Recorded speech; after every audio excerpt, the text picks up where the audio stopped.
C'est délicat. Après, quand j'étais plus jeune, j'ai eu des rapports avec ma tante. Et ces rapports, j'ai reproduit sur ma sœur. Donc j'ai eu accouché avec ma sœur. Wow. Et après, j'ai eu accouché avec un ami à moi. Un homme? Un homme, oui. Un ami à moi. Pour que je sois ici devant vous, c'est par rapport parce que ma mère elle est décédée par rapport à mon football. Elle a été sacrifiée en fait parce que bon, avant je signais beaucoup de contrats et ça ramenait beaucoup d'argent dans la famille. L'amour et la passion du jeu amènent parfois à se livrer à des pratiques peu communes et l'une de celles-ci est la pratique de la sorcellerie qui est assez répandue dans le milieu du football en Afrique. La carrière d'un footballeur est aussi faite de blessures. Mais il existe aujourd'hui toute une batterie de soins qui permettent aux joueurs de guérir en un temps record. Comparé à autrefois, le métier de footballeur est beaucoup plus aisé aujourd'hui et l'Afrique, malgré quelques retards, n'échappe pas à ce modernisme. Le modernisme est désormais fortement ancré dans les mœurs africains, mais il n'en demeure pas moins que les rites et traditions ont toujours leur bonne place sur le continent africain et le football ne fait pas exception. Le recours à la sorcellerie et à d'autres types de magie noire est assez fréquent sur le continent et plusieurs facteurs peuvent expliquer cela. Le sport et en particulier le football est un bon moyen d'ascenseur social. En Afrique, devenir footballeur de haut niveau apporte gloire et richesse et de nombreux joueurs sont prêts à tout pour accéder à cette vie d'opulence. Installez-vous confortablement car aujourd'hui dans cette nouvelle vidéo, nous vous présentons quelques cas de pratique marquant le football en Afrique. Mais tout d'abord, si vous êtes nouveau sur la chaîne, n'oubliez pas de vous abonner et d'activer la cloche de notification pour ne plus rater aucune de nos prochaines vidéos. Alors bon visionnage.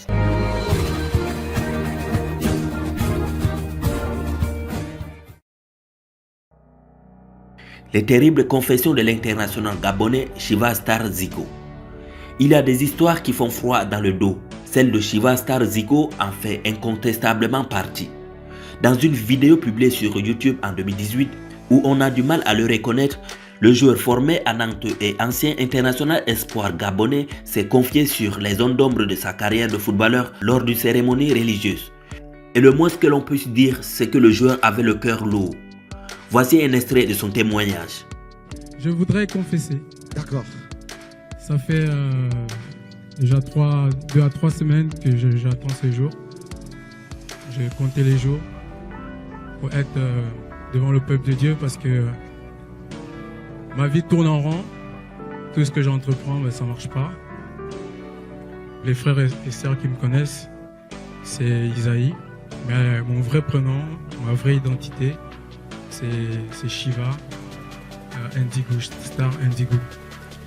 Et normalement j'ai 5 ans de plus parce que mon année de naissance a été modifiée. C'est ce que tu voulais confesser?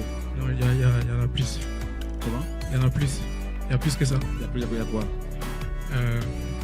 C'est délicat. Après, quand j'étais plus jeune, j'ai eu des rapports avec ma tante. Et ces rapports, j'ai reproduit sur ma sœur. J'ai eu accouché avec ma sœur. Wow. Et après, j'ai eu accouché avec un ami à moi. Un homme? Un homme, oui. Un ami à moi. Et j'ai eu une autre relation de longue durée aussi avec un homme aussi, qui était aussi un ami à moi. Ça a duré longtemps. Et en fait, ce que le Seigneur m'a révélé pour que je sois ici devant vous, c'est par rapport, parce que ma mère elle est décédée par rapport à mon football. Elle a été sacrifiée en fait. Parce que bon, avant, je signais beaucoup de contrats et ça ramenait beaucoup d'argent dans la famille. Et ça amenait des discordes. Et mon père, pour garder tout l'argent pour lui, il avait décidé de sacrifier ma mère pour que son esprit me soit collé, pour que je réussisse encore plus dans le football. Et c'est ce qui a été fait. Un soir, j'ai eu un songe où il me le disait en songe et moi, je n'étais pas d'accord. J'avais refusé, mais malheureusement ça s'est fait. Quand j'ai connu les frères avec qui je vais ensemble aujourd'hui, ils avaient prié pour moi et ils m'avaient révélé que j'avais du sang sur ma vie. Moi j'avais refusé parce que pour moi, je n'avais pas participé. Mais pour le Seigneur, on a participé. On a participé. Donc, le sang de ma mère est tombé sur moi. Même si j'ai pas eu à faire des pratiques, mais comme ça a été fait pour moi, son sang est retombé sur moi. Donc, je demande pardon au Seigneur pour... c'est ce qui m'a révélé. Le 16 décembre 2016 au Rwanda, lors d'un match entre Mukura Victory et Rayon Sport, dans le temps additionnel de la première période, alors que Mukura mène 1-0 sur sa pelouse et que son gardien a le ballon à main, l'attaquant du Rayon Moussa Kamara, qui n'avait pas vraiment réussi à s'illustrer durant le match, s'est précipité sur le poteau droit du but adverse et y récupère ce qui a été perçu comme un objet ensorcelé, déposé à l'origine par le portier adverse, afin que les attaquants du Rayon soient dans l'incapacité de lui marquer un but. Si bien que furieux, comme on peut le voir dans la vidéo, le joueur va courir jusqu'à son banc de touche où il va remettre un petit objet à un de ses coéquipiers. C'est finalement l'arbitre qui met un terme à cette cavale en lui infligeant un carton jaune. Ironie du sort ou réelle magie. Au retour des vestiaires, Moussa Kamara a égalisé d'une tête rageuse et exulte comme jamais sur la pelouse.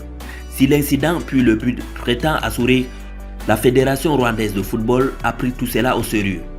À l'issue d'une réunion de travail extraordinaire qui a regroupé tous les présidents des clubs de la première division, la plus haute autorité footballistique du pays a mis en place les sanctions contre l'usage de la sorcellerie autour des matchs, dont désormais une grosse amende en cas d'utilisation de la sorcellerie.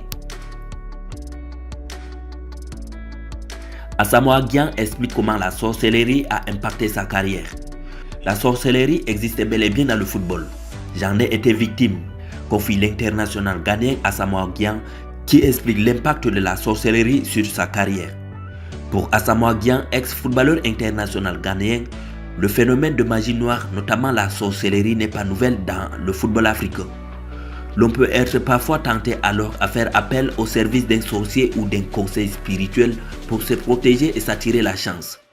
Asamoah Gyan, qui a connu des succès dans sa carrière, mais aussi de terribles déceptions, laisse un coin de voile sur cette pratique occulte.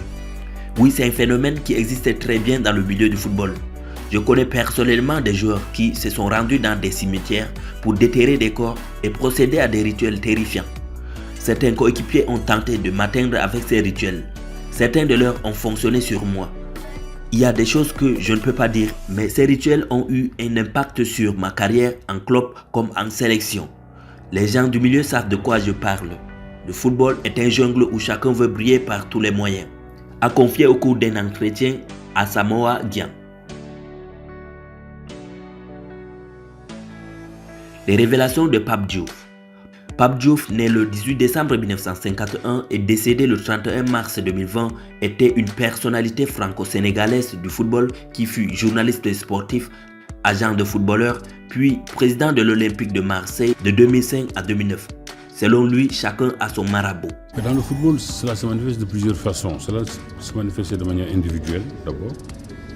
Chacun a son marabout, chacun a son féticheur qui lui prescrit, je dirais, un certain ensemble de choses à faire. Cela peut aller du sacrifice d'une bête jusqu'à, je dirais, des sacrifices aussi de denrées alimentaires.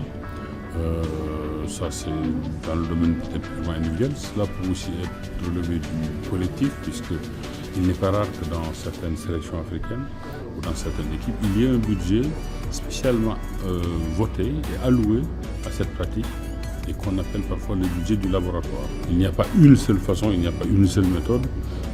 Les méthodes sont multiples, variées, à chacun la sienne, à chaque équipe parfois aussi la sienne, comme il peut arriver que dans une même équipe, il y ait des pratiques collectives, je dirais, tendant à, en tout cas, ou conjurer le mauvais sort à venir, ou simplement, je dirais, bonifier ce qui déjà existe au sein de la communauté. Merci d'avoir été attentif à cette vidéo. Alors, à notre avis, le football avant tout est un sport qui exige un travail assidu et organisé. Un footballeur peut avoir des meilleurs marabouts du monde, mais s'il ne s'entraîne pas régulièrement et ne cherche pas à s'améliorer au quotidien, il n'avancera jamais. Quelle que soit la puissance de son féticheur, sa carrière sera un échec faute de travail.